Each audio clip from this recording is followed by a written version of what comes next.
How would you like a 15% discount to my daily email, the stack of stuff, the show notes, discounts to the conference, all of that? All you need to do is text the word show to 33777. You'll get the annual subscription with a 15% discount to my daily email. You'll get the stack of stuff, the links to the show notes, discounts to the conference, and so much more. All you have to do is text the word show, SHOW, to 33777. Text show to 33777.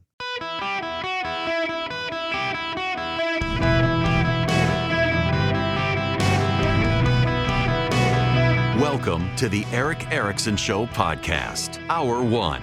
Well, we've got some breaking news you got to deal with here. Welcome, it's Eric Erickson across the nation. The phone number, 877-973-7425 if you want to be on the program. Welcome, everybody. The job openings and labor turnover survey showed employment listing nudged down to 8.79 million, in line with the Dow estimate, but it's the lowest level since March of 2021. The ratio of job openings to available workers fell to 1.4 to 1, still elevated, but sharply lower. It had been 2 to 1. There were 2 jobs for every 1 worker. Now it's about 1.4 jobs for every 1 worker. This is the lowest it's been since 2021. It looks like labor markets are starting to slow down. The NASDAQ and the Dow falling on the news today. They might be able to rebound, but as we start today, the Dow's down over 200, NASDAQ down over 100, reacting to the news. It is Eric Erickson here across the nation. That's your breaking news. I got to actually start, though, with more on the Claudine Gay situation. If you text Eric, E-R-I-C, actually, you know what? Text the word data, D-A-T-A, text data to 33777. I'm going to send you back a link to my show notes email. You should click it, subscribe. You'll get a discount. For the if you want to get the paid subscription, you get a whole lot more for, I mean, it's $70 a year. But this morning's piece, I don't want to read it to you, but my basic point this morning was that one of the stories we're not talking about with this Claudine Gay situation at Harvard, the president who resigned, is that the moral relativism of the left on this. They want the right to be held to a standard they don't want to be held to. They demand that everyone called January 6, 2021 an insurrection. They can't bring themselves to use the word plagiarism when it comes to one of their own. They're screaming racism at everyone, saying this is all a racist attack. The woman plagiarized, and they can't bring themselves to acknowledge. It doesn't matter what anyone on the right does. It does not matter what Chris Rufo did. If she hadn't plagiarized, she'd still have a job. Mara Gay is on the New York Times editorial board. She's also a relative of Claudine Gay. Listen to this. The fact that she's a black woman and the first person who is a black American to lead Harvard only added to their thirst to dethrone her. And, you know, those attacks, I don't have to say that they're racist, because you can hear and see the racism in the attacks when people like Vivek Ramaswamy say, okay, this is a problem about diversity in hiring. I mean, this is racism as well. So there's a lot of different layers here, but I don't want to miss the attacks on academic freedom. And I think it's much easier to target women or women of color, but ultimately it's not going to stop there. That's more, you can hear she's kind of deflated. She's lost this fight. But now here's a Harvard law professor. Listen to this one. They were very hurtful. I think that they certainly they helped bring her down. But no, I have not seen any evidence that Claudine Gay was guilty of true plagiarism. She may have been guilty in the distant past of some sloppiness. That's probably the case. But not anything like the allegations are making her out to be. Okay, we can stop there. There's another angle here. Listen. This morning, my point on Claudine Gay is that the left demands the right always be held to a standard they refuse to be held to themselves. A number of years ago, Katie Couric did a documentary on gun violence and edited a clip selectively to make gun rights activists look stupid. She asked them a very straightforward question of what about terrorists and blah, blah, blah, owning guns if you don't have background checks. And they gave her the great answer of, well, you actually do go through a check when you buy a gun. And also, if you haven't been found guilty of anything, you don't give up your constitutional rights. And if you're not from this country, you can't buy a gun in this country. You got to be an American citizen, et cetera, et cetera. So they gave her the real answer. And she edited out, or the director did, their response, which was a coherent, reasonable response, and it made them look like didn't have an answer to the question. It was silence and people looking at each other, completely edited. When the Washington Free Beacon pointed this out, the New York Times says, website says Katie Couric did this. The website didn't say it. She actually did it.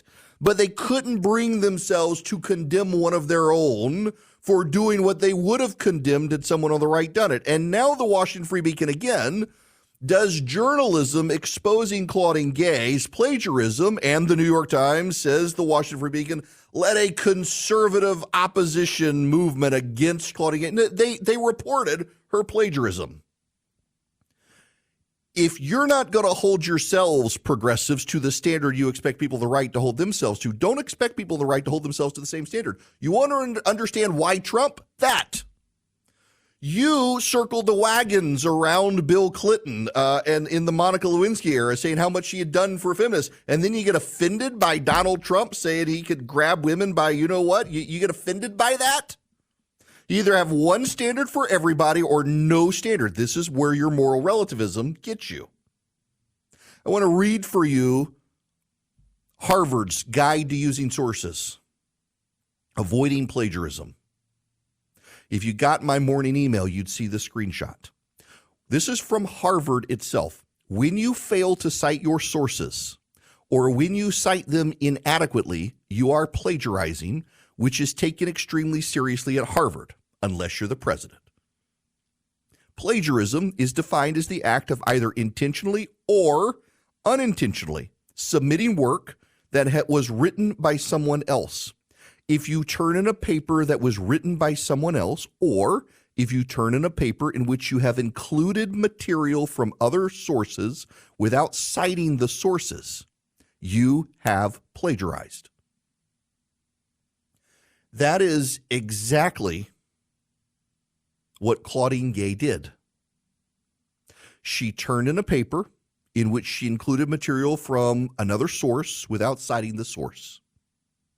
In fact, the latest allegations are from this work by David Cannon, another professor, where she pretty much verbatim quoted multiple paragraphs of his work and listed him in the bibliography, but didn't actually attribute his words to him in the printed text.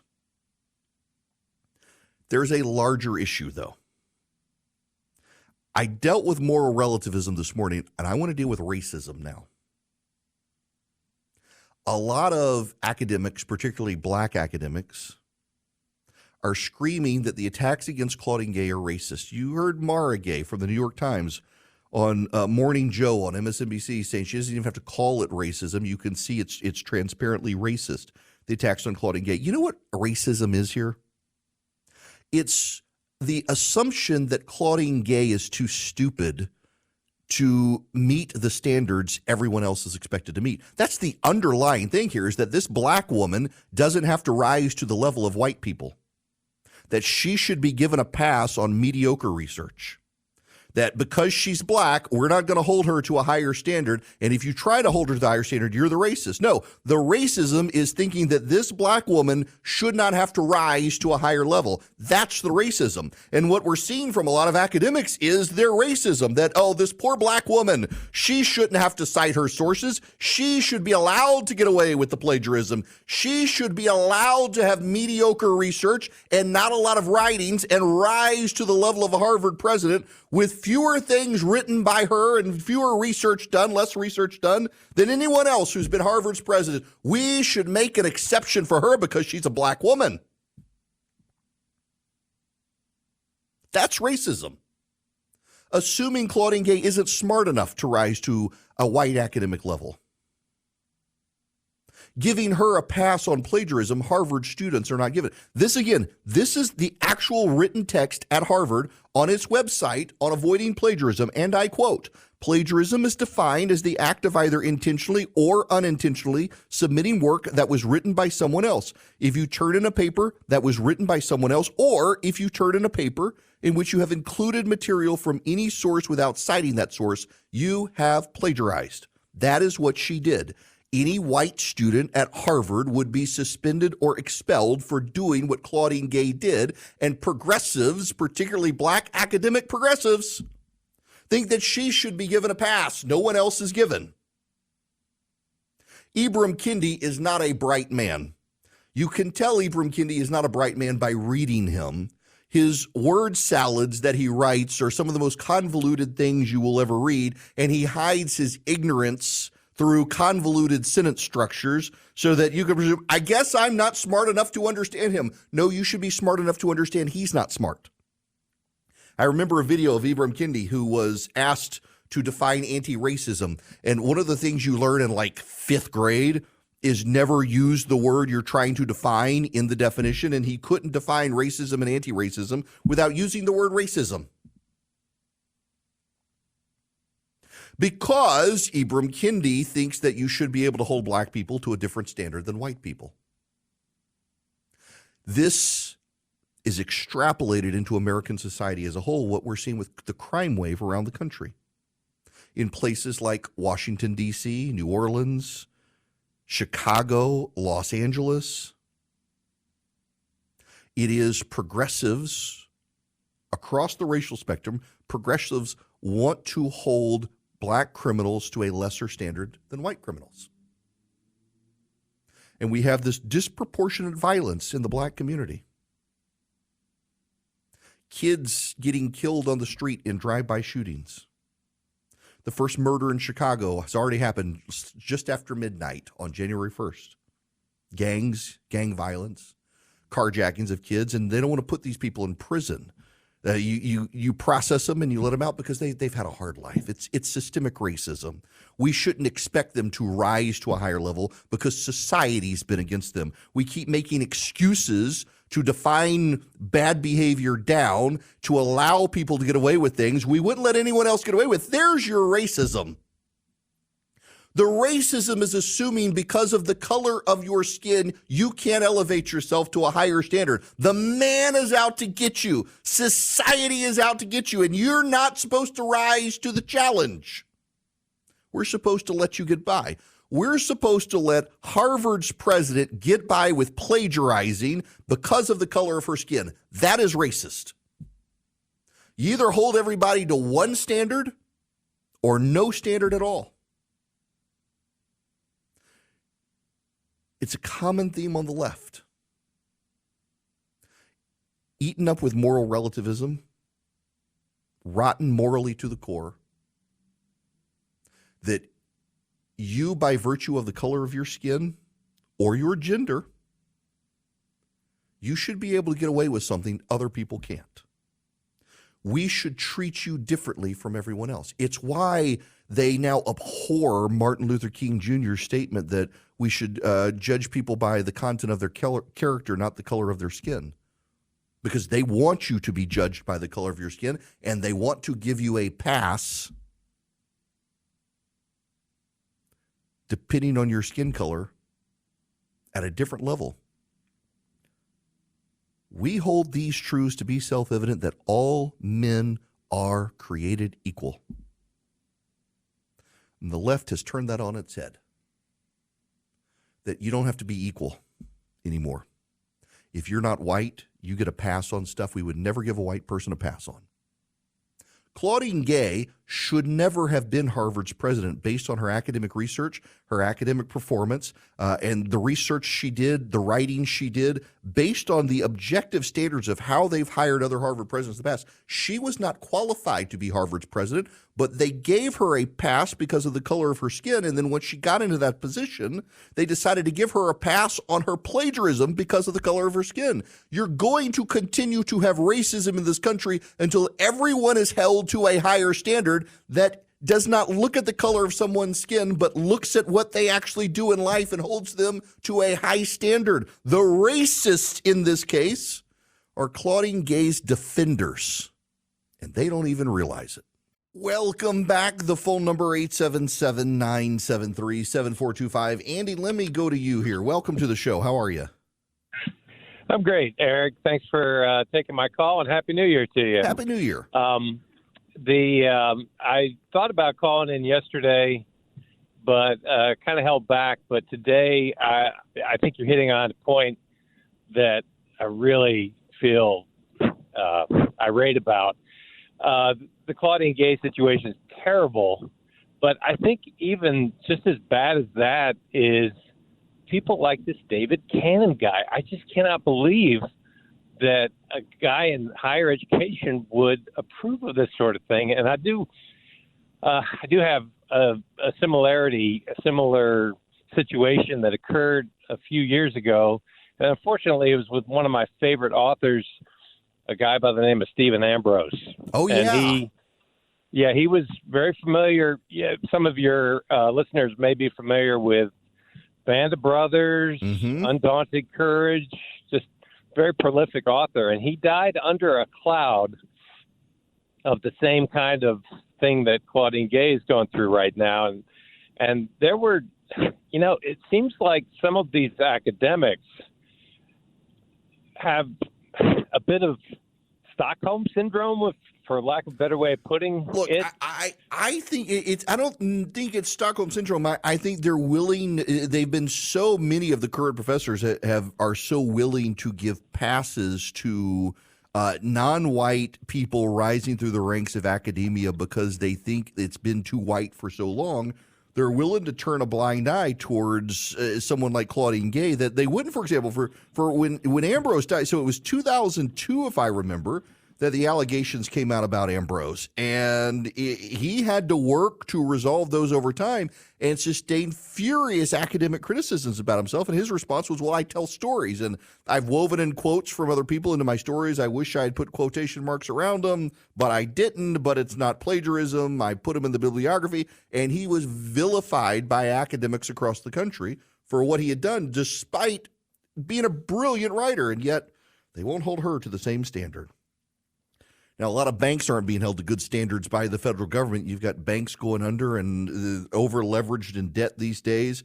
My friends at Swiss America want you to help you protect your hard-earned assets. And they've got this report out about the war on cash. The government and corporations, you find this more and more where you go to stores and they don't want to take your cash. They want you to use a credit card. You got social scores coming in China and stuff. You need to understand what's happening. They have this report, The Secret War on Cash. You can get a free copy of it. It's very eye-opening. You call or text 800-289-2646, 800-289-2646. The all-out war on cash includes digital forms of currency. It's spreading daily. Read The Secret War on Cash free to my listeners. All you do is mention my full name, Eric Erickson. You call or text 800-289-2646. That's 800-289-2646. You can go to SwissAmerica.com/Eric, E-R-I-C-K, or call or text. Just text them my full name, Eric Erickson, to 800-289-2646. They will send you their free report, The Secret War on Cash. Message and data rates may apply. Greetings, conversationalists. I am delighted to have you here with me. The Epstein list you're all waiting for. It's been delayed again till later this month. It might hang itself before it gets released. We'll find out. We'll keep our eyes out for it. I suspect there will be a lot of people you've never heard of, and they're all going to lose their jobs for being on that list.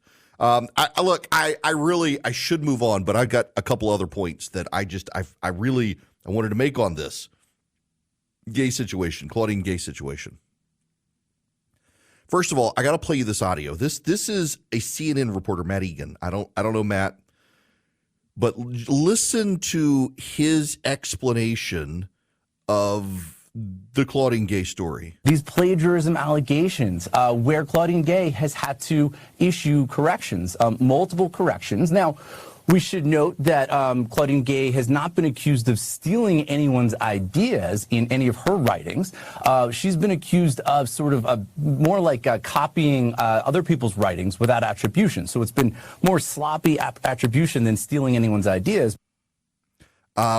Wait, hang on. These What? plagiarism allegations, where Claudine Gay has had to issue corrections, multiple corrections. Now, we should note that Claudine Gay has not been accused of stealing anyone's ideas in any of her writings. Wasn't accused of She's stealing been ideas. accused of sort of more like copying other people's writings without attribution. More so it's like been copying more other sloppy people's writings without than attribution. stealing anyone's ideas. You mean like plagiarism? Plagiarism. They can't bring themselves to acknowledge what she did.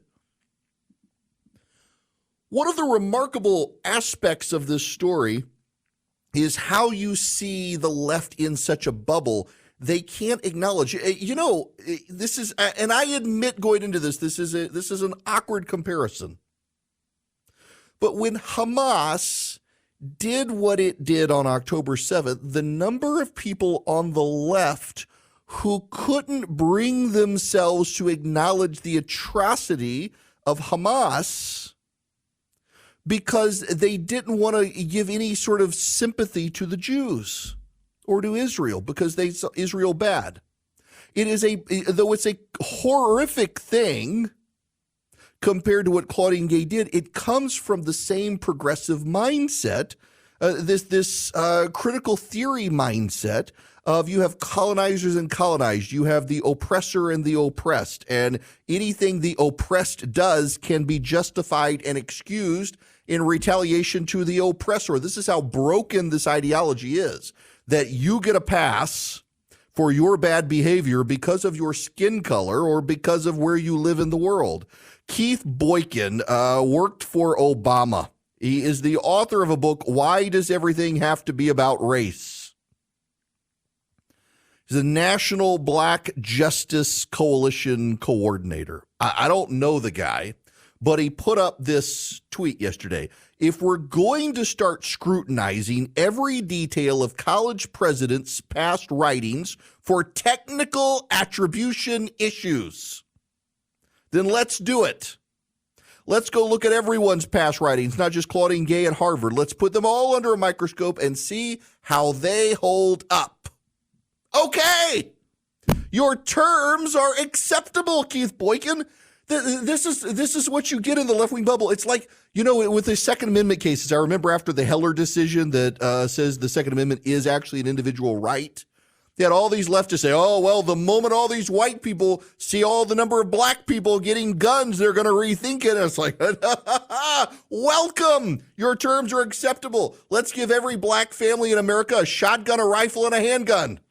And give them the ammunition as well. Give it to all of them. Thank you. I mean, the fact that they really thought, oh, well, if black people get guns, these white people from the South aren't going to like the Second Amendment. No. That's what we want, is we want every black family to be able to have the right of self-defense. Or on the abortion issue, when after the Roe v. Wade decisions tossed in Dobbs, all these pro-abortion progressives came out and said, well, I guess these people on the right are suddenly going to want fathers to take responsibility. I bet they're, no, we want fathers to take responsibility for their children. Yes, your terms are acceptable. How do they not understand in their bubble what we on our side actually want? Because they don't think we're worth considering is what it is, that they think it's beneath them to have to relate to us. It really is remarkable how this progressive bubble allows them to go through life without ever having to consider there are people who disagree with them. It is remarkable that they think they don't have to hold themselves to the same standard. Do y'all remember a couple of years ago now, the National Museum of African American History, it put up a chart, aspects and assumptions of whiteness and white culture in the United States. White dominant culture or whiteness refers to the ways white people and their traditions, attitudes, and ways of life have been normalized over time and are now considered standard practices in the United States. And since white people still hold most of the institutional power in America, we have all internalized some aspects of white culture, including people of color. So rugged individualism, a hallmark of white color, the idea that people should be self-reliant, the idea that independence and autonomy are highly valued and rewarded, the idea that individuals are assumed to be in control of their environment, so you get what you deserve. That's apparently whitey. Family structure, the idea that a father, a mother, and multiple children is the ideal social unit, that the husband is the breadwinner and head of the household, that the wife is a homemaker and subordinate to the husband, that children should have their own rooms and be independent. That's whiteness. Scientific method, the idea that there should be objective thinking, that there should be cause and effect relationships, that you should have quantitative emphasis, or that history should be looked at through the Western and Judeo-Christian tradition. Or I love the Protestant work ethic, the idea that you should work before you play, or that hard work is the key to success, and that your job is who you are and you should respect authority. Or future orientation, that you should plan for the future, that you should embrace delayed gratification, that progress is always best. And if you follow a rigid time schedule, if you believe that you should do your work on time in a timely manner, that's whiteness.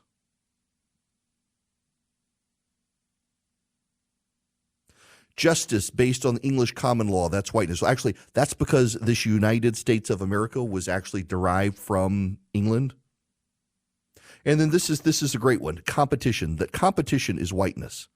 The idea that you should base yourself around majority rules, that you should be action-oriented, that you should try to be the best you can be, that this is all whiteness. Now, you should understand that they withdrew this after controversy and that the underlying research is actually garbage. It's not actually based on anything. It's someone's opinion who is a like black studies professor or some such, but not actually based on any research, just their opinion that if you believe things should be done on time, that's part of white culture. That doesn't come from anywhere other than somebody pulled it out of their butt, but it was embraced by progressives. Progressives believe these things.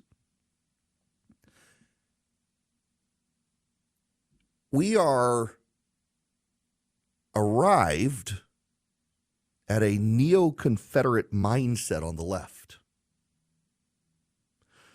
that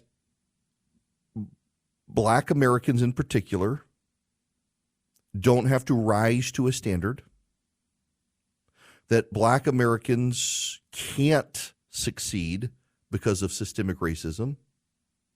What they first did is they told us you don't have to work as hard. And then when everybody fell behind, they said, well, it's systemic racism. So you don't have to work you can work even less. They just keep creating excuses to ignore their failures. They create excuses to ignore what's happening in urban areas around the country, the collapse of family, dads in jail, violence. It's like, for example, when you talk about violence in Chicago, when you talk about gun violence in Chicago, you're not allowed to talk about it. I've been told this. I hear other people, when you bring up gun violence on the south side of Chicago, well, that's for the black community of Chicago to talk about, not you, white person. Except nobody's talking about it. Violence keeps happening. They don't want to deal with it because, you know, it's racism if you deal with these things. We have an entire collapse in our society, and it's a multiracial collapse. It extends into white people in Appalachia. We have a fentanyl crisis. We have all these things, and the left just keeps creating new excuses and new intellectual paradigms to avoid having to deal with their failures. And when you challenge them, you're labeled as racist. When you challenge and suggest there's a better way, and that way is you work hard, you apply yourself, you stop making excuses, and stop treating yourself as a victim. As an aside here, and this is where I make my home audience mad, a lot of you want to be victims too in politics. You want to believe the election was stolen. You want to believe that everybody's out to get your guy. You want to believe that the deck is stacked against you. You want to believe that unless you win on your terms, the world is going to hell in a handbasket. That's the victimology too. That's victimization too. You would rather embrace the loss and claim it was stolen from you than to try to do better.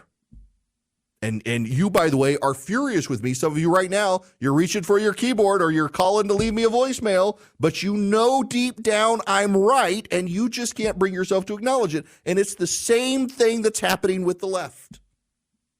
You'd rather be a victim and feel sorry for yourself than work harder, do better, stop believing stupid things, and come to the truth.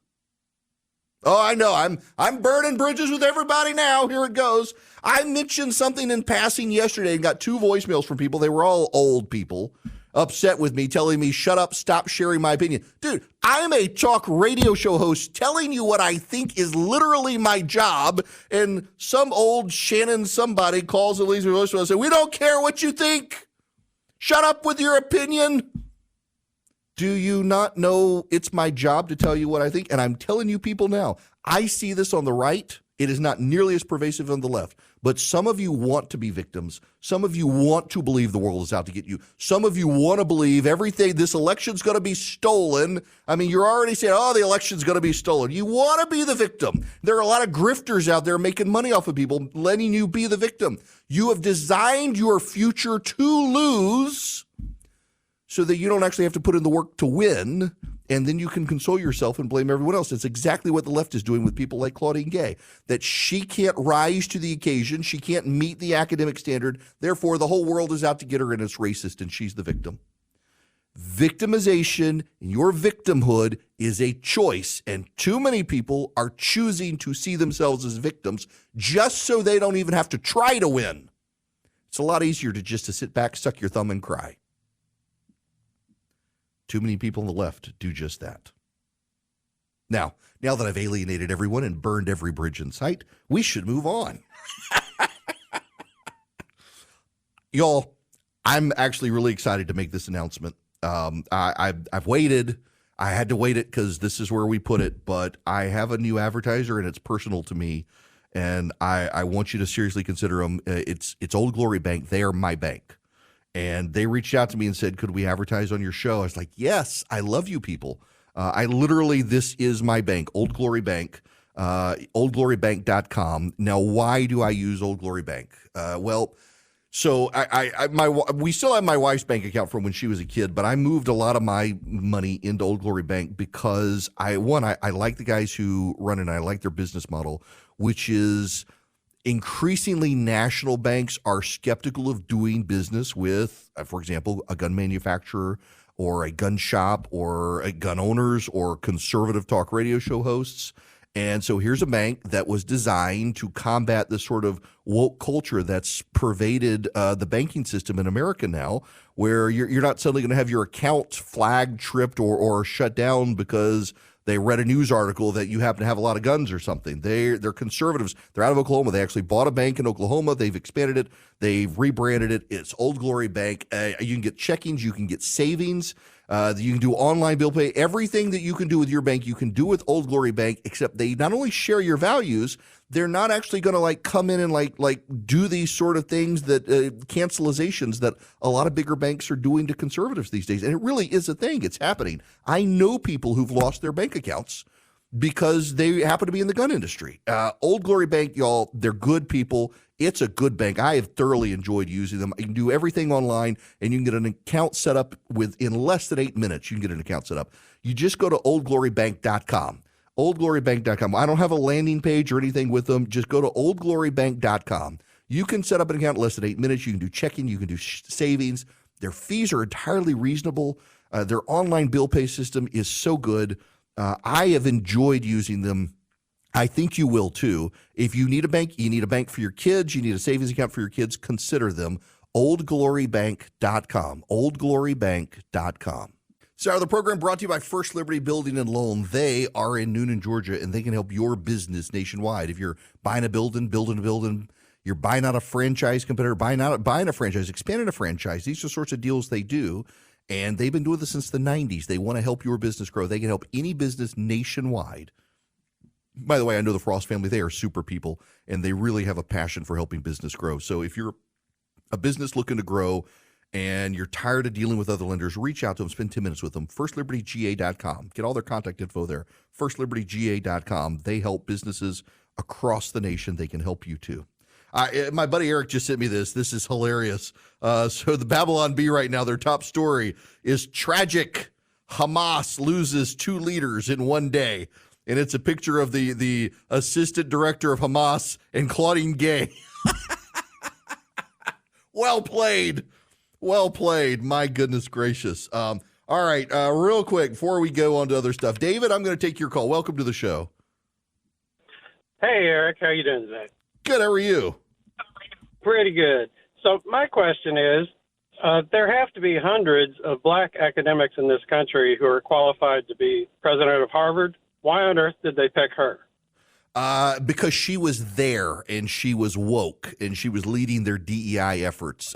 She was already at Harvard, had risen through the ranks at Harvard, and so they decided she would be the perfect pick. The first black female president of Harvard. They needed to check that box. She happened to be there already on staff, so they didn't have to do a nationwide search. It was actually a very rapid search that they did. Pretty much they wanted her. Harvard Corporation, the board of Harvard, it's what they wanted, so that's what they did. By the way, so here's a great tweet from some. The Twitter account is CEO Lawyer. Harvard University president is no longer a black woman, but a white Zionist man. Claudine Gay resigns, and immediately Alan Garber is appointed. Israel did all of this to take control of one of America's most prestigious universities. Welcome to the United States of Israel, where you can criticize America, its president, and every government official, but you cannot criticize Israel. I have to tell you, one great sadness in this whole story. If I am sad and mournful about one aspect of this entire Claudine Gay story, it is this one detail. To my knowledge, not a single Jewish space laser was used in this entire sordid affair. If you got Jewish space lasers, why don't you use them? And they didn't even secretly communicate through the Jewish space lasers to make this happen. I'm terribly disappointed in the whole thing. No Jewish space lasers were used in taking out Claudine Gay. They said, look, Marjorie Taylor Greene told me they had them. They haven't even used them against Hamas. Oh, well. We have to move on. When we come back, the president, he's having trouble with Hispanic voters.